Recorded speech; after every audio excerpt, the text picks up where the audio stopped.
प्यारे बच्चों खुश रहो। सभी को गुड मॉर्निंग।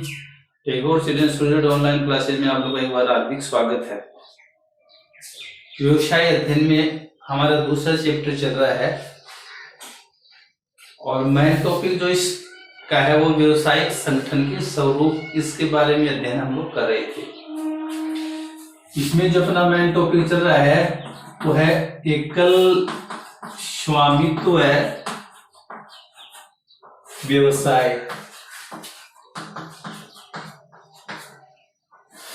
एकल स्वामित्व व्यवसाय, सोल ट्रेड, इसको एकाकी व्यापार भी कहते हैं।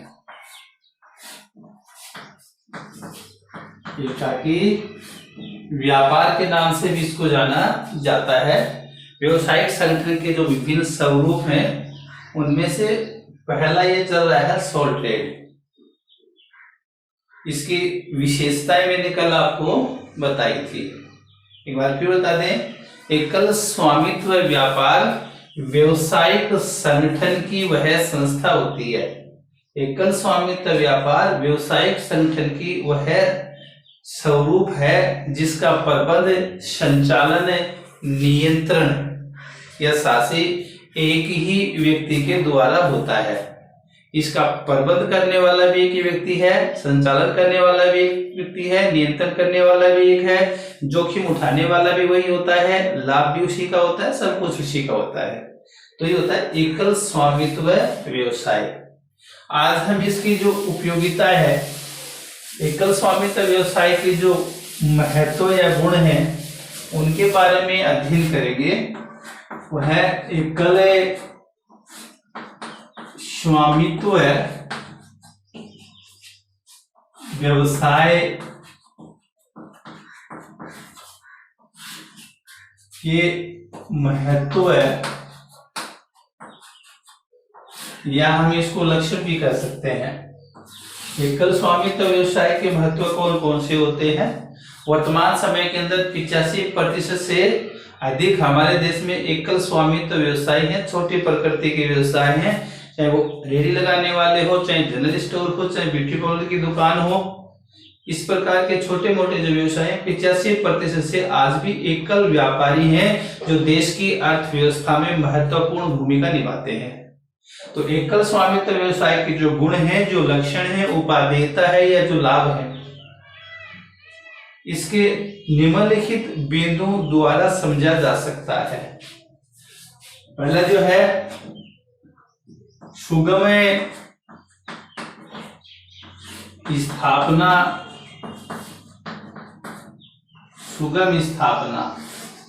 सरल स्थापना होती है। एकल स्वामित्व व्यवसाय वह होता है जिसकी स्थापना सुगम होती है, सरल होती है, क्योंकि एकल स्वामित्व व्यवसाय के अंदर विभिन्न प्रकार की जो कानूनी औपचारिकताएं होती हैं उनका पालन नहीं करना पड़ता।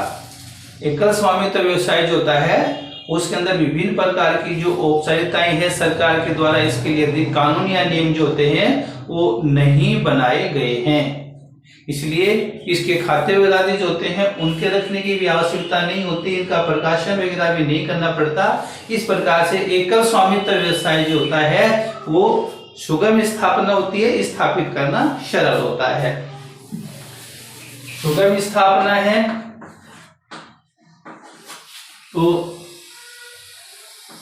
समापन भी इसका सरल है। समापन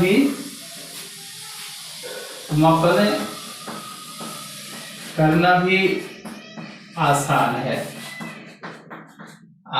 है, यानी सुगम स्थापना, सुगम समापन।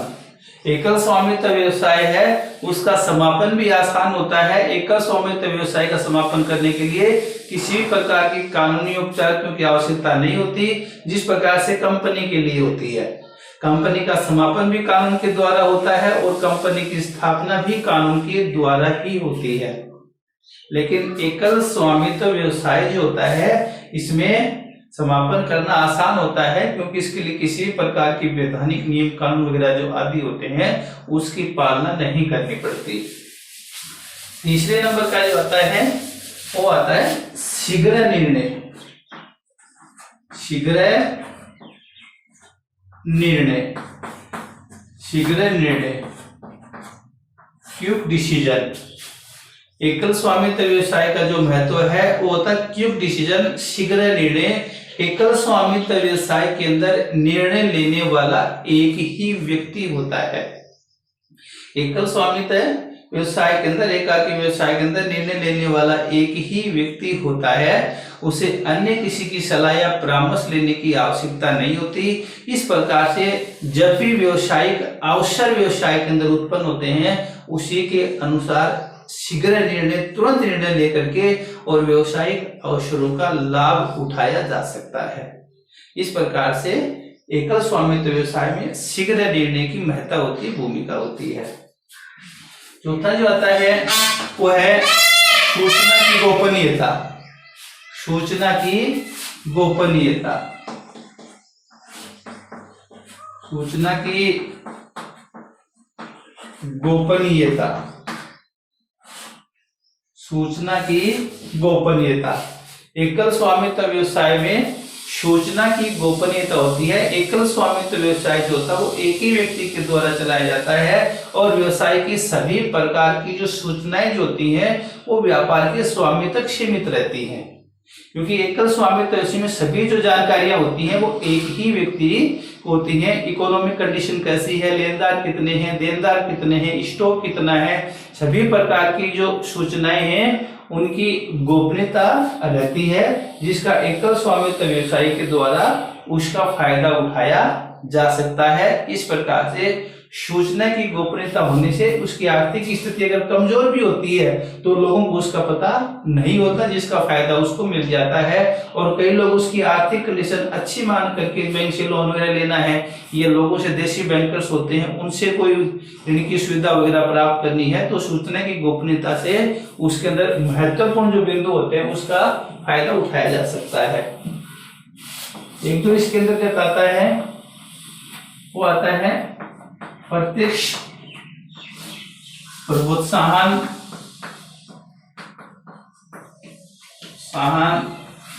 एकाकी व्यापार का एक और सबसे जो मेन लाभ होता है वो होता है प्रत्यक्ष प्रोत्साहन, क्योंकि एकाकी व्यापार के अंतर्गत लाभ का विभाजन नहीं होता।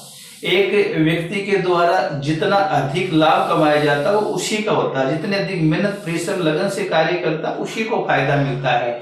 इस प्रकार से जो व्यक्ति जितना अधिक कार्य करेगा उतना ही अधिक उसको लाभ होगा। इस प्रकार से एकल व्यापार में व्यवसायी जानता है कि जितनी अधिक मेहनत करेंगे उतना ही अपने को फायदा होगा। इस प्रकार से एकल स्वामित्व व्यवसाय के अंदर प्रत्यक्ष प्रोत्साहन होता है, उसको फायदा होता है। छठा जो आता है वो उपलब्धि का एहसास, उपलब्धि का एहसास। एक और जो महत्वपूर्ण बिंदु होता है उपलब्धि का एहसास। एकल स्वामित्व व्यवसाय के अंदर व्यवसायी खुद जो कार्य करता है और व्यवसाय जो आगे बढ़ता है, फलता फूलता है, उसको लाभ होता है, सभी कार्य सुचारू रूप से चलते हैं तो व्यवसायी का आत्मविश्वास बढ़ता है। उसको इस बात का एहसास होता है कि अपने द्वारा किए जाने वाले जो कार्य हैं वो संतोषप्रद हैं। इस प्रकार से व्यवसाय की जो उपलब्धि है, व्यवसाय की जो प्रगति है उसका एहसास होता है, उसका आत्मविश्वास बढ़ता है, मेहनत लगन परिश्रम आदि से वह कार्य कर सकता है, इसकी उपलब्धि का एहसास होता है। और इसके अंदर नेक्स्ट बिंदु जो आता है वो है मितव्ययिता।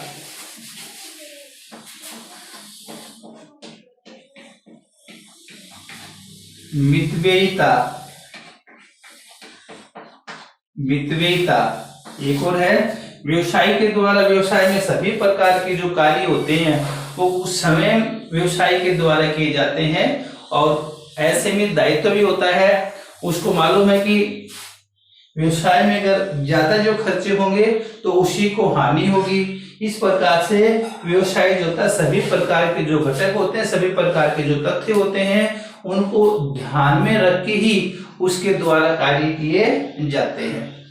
कम खर्च होता है, सभी जो खर्चे वगैरह होते हैं व्यवसाय द्वारा स्वयं कार्य करने पे सभी के ऊपर नियंत्रण रहता है। इस प्रकार से व्यवसाय के अंदर किसी भी प्रकार के जो अनावश्यक जो कार्य होते हैं उन अनावश्यक जो खर्च होते हैं उनसे बचा जा सकता है और व्यवसाय के अंदर हानि कम होती है, व्यवसाय के अंदर व्यय भी कम होते हैं। इस प्रकार से व्यवसाय में मितव्ययिता बनी रहती है।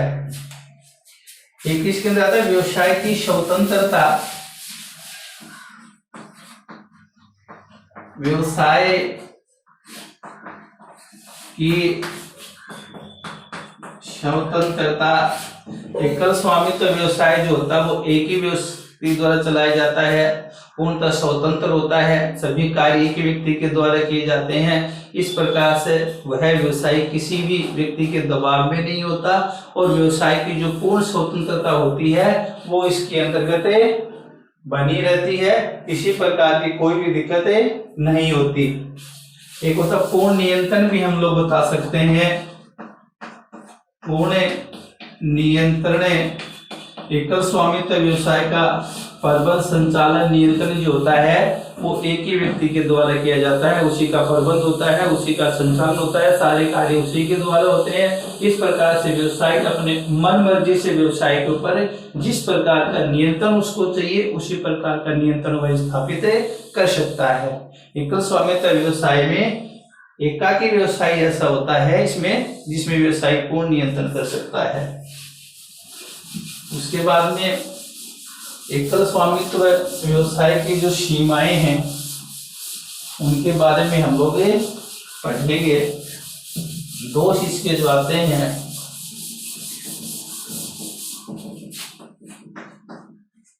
एकल स्वामित्व व्यवसाय के दोष,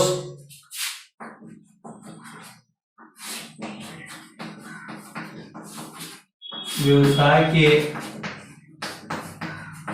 दोष या सीमाएं, एकल स्वामित्व व्यवसाय के दोष या सीमाएं। एकल स्वामित्व व्यवसाय जो होता है इसके अनेक लाभ है, बहुत सारे लाभ होते हैं, लेकिन इतने लाभ होने के बावजूद भी इसकी सीमाएं भी बहुत है, क्योंकि इसका जो सीमित कार्य क्षेत्र होता है समाज की संपूर्ण आवश्यकताओं की ये पूर्ति नहीं कर पाता है, सीमित ही साधन होते हैं इनके पास। इस प्रकार से कई इसकी जो सीमाएं हैं उनके बारे में हम लोग पढ़ेंगे। पहला है असीमित दायित्व। एकल स्वामित्व व्यवसाय जो होता है इसका दायित्व असीमित होता है।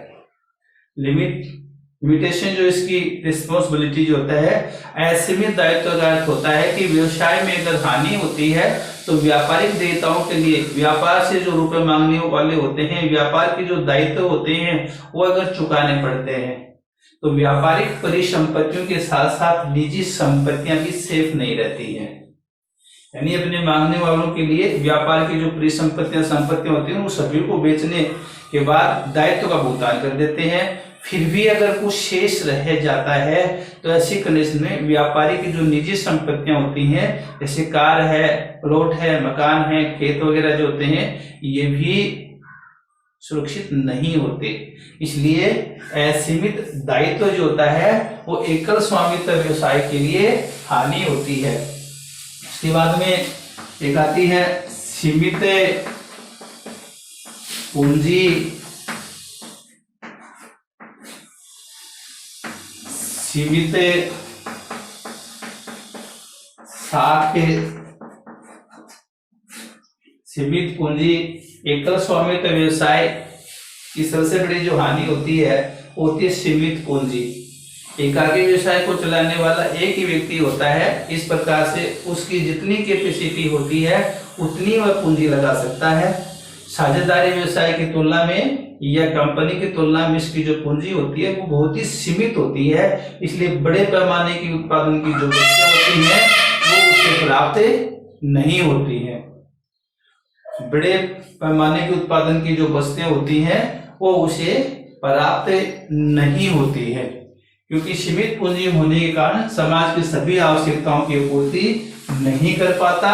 व्यवसाय के अंदर जितनी मांग होती है उसकी डिमांड जो होती है उसकी पूर्ति भी उसके द्वारा नहीं होती, क्योंकि उसके पास सीमित पूंजी होती है और सीमित पूंजी होने के बाद में सभी प्रकार के जो संसाधन होते हैं वो उनसे नहीं जुटाए जा सकते प्रतिस्पर्धा में मुकाबला नहीं होता, व्यवसाय के सभी घटकों की आवश्यकताओं की पूर्ति भी नहीं होती। इस प्रकार से सीमित जो पूंजी होती है वो भी हानिकारक होती है, हानि होती है।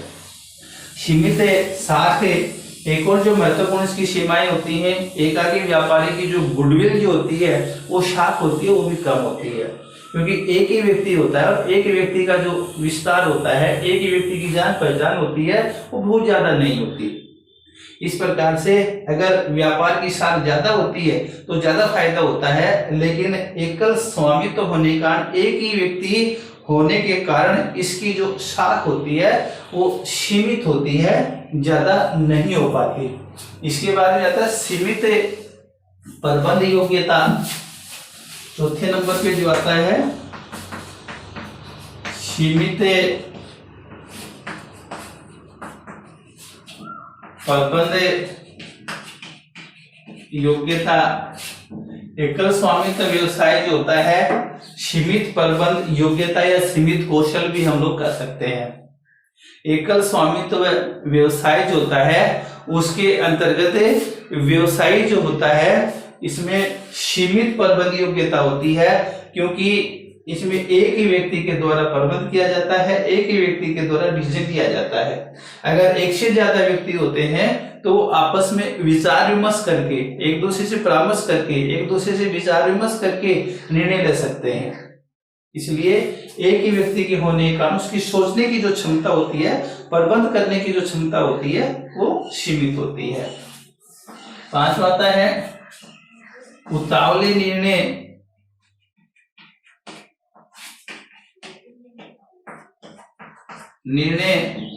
या जल्दबाजी में लिए गए जो निर्णय होते हैं, उतावले निर्णय। एकल स्वामित्व व्यवसाय के अंदर एक ही व्यक्ति निर्णय लेने वाला होता है, इस प्रकार से उसके द्वारा लिए जाने वाले जो निर्णय होते हैं वो उतावले होते हैं, शीघ्र उतावले होते हैं, यानी उसमें विश्वसनीयता बहुत ही कम होती है। बहुत सारे व्यक्तियों के द्वारा अगर आपसी विचार विमर्श करके जो निर्णय लिए जाते हैं उनमें स्थायित्व होता है, उनमें विश्वास होता है, उनमें दृढ़ता होती है कि वो कई व्यक्तियों के आपसी विचार या सोच समझ के लिए जाते हैं। इस प्रकार से व्यवसाय के अंदर कई बार शीघ्र जल्दबाजी में लिए जाने वाले जो निर्णय होते हैं व्यवसाय सही प्रकार से सोच समझ करके नहीं ले पाता है। ऐसी कंडीशन में उसके द्वारा लिए जाने वाले जो निर्णय होते हैं वो सही नहीं होते, और कई बार जल्दबाजी में लिए जाने वाले जो निर्णय होते हैं उसके द्वारा व्यवसाय को हानि भी उठाई जा सकती है, हानि भी उठानी पड़ सकती है। एक आता है गोपनीयता से संदेह को जन्म। गोपनीयता से संदेह को जन्म। एकल स्वामित्व व्यवसाय जो होता है इसके अंदर पूर्णतः गोपनीयता पाई जाती है, और व्यवसाय की सभी प्रकार की जो स्थिति होती है इससे लाभ भी हो सकता है, इससे हानि भी हो सकती है। इकोनॉमिक कंडीशन अगर खराब होती है तो उस समय इसको लोन वगैरह नहीं मिलता है, बैंक से रुपए नहीं मिलते, देसी बैंकर्स होते हैं वो भी देने से मना कर देते हैं। अक्सर जो मांगने वाले होते हैं वो भी सब अपने ऋण वगैरह जो होता है वो वापस मांगने लगने लग जाते हैं। लेकिन इस प्रकार से अगर अच्छी स्थिति होती है तो भी लोगों को पता नहीं होता, तो लोग इसके प्रति क्या होते हैं, भ्रमित होते हैं, सही प्रकार से लोगों में विश्वास नहीं होता। तो एक ही व्यापारी की जो गोपनीयता होती है लोग इसे संदेह करते हैं। इस प्रकार से लोगों को इकोनॉमिक कंडीशन मालूम नहीं होने के कारण लोग उसके प्रति ज्यादा विश्वास नहीं कर पाते हैं, इस कारण से इसमें दिक्कत आती है। एक और जो आता है वो है स्थायी अस्तित्व। स्थायी अस्तित्व या निरंतरता का अभाव। एक और जो आता है स्थायी अस्तित्व या निरंतरता का अभाव। छठा जो बिंदु आता है स्थायी अस्तित्व या निरंतरता का अभाव, यानी व्यवसाय के अंतर्गत एक और सबसे बड़ी जोखिम ये होती है कि एकल स्वामित्व व्यवसाय को चलाने वाला एक ही व्यक्ति होता है। एकल स्वामित्व व्यवसाय को चलाने वाला एक ही व्यक्ति होता है।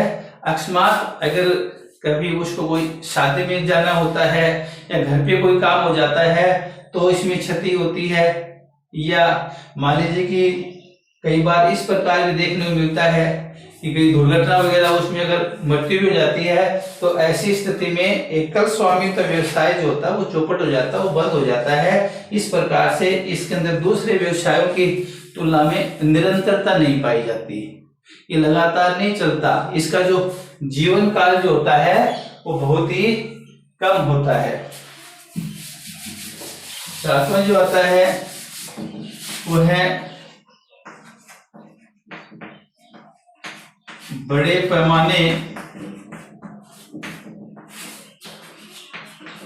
के लाभ नहीं मिलना। बड़े पैमाने के लाभ नहीं मिलना।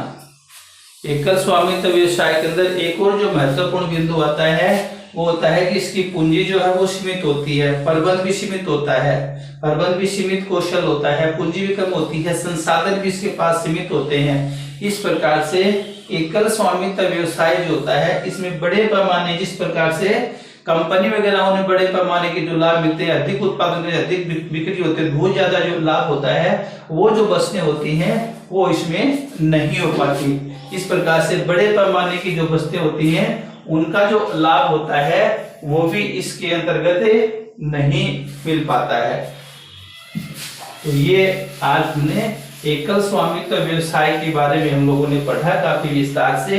एकल स्वामित्व व्यवसाय क्या होता है, इसकी कौन कौन सी विशेषताएं होती हैं, कौन कौन से लाभ हैं, कौन कौन सी सीमाएं हैं, ये सारी चीजें हम लोगों ने एकल स्वामित्व व्यवसाय के बारे में अध्ययन किया। इसके बाद में दूसरा जो आएगा संयुक्त हिंदू परिवार, ज्वाइंट फैमिली, उनके बारे में हम लोग विस्तार से अध्ययन करेंगे। तब तक सभी बच्चों को धन्यवाद।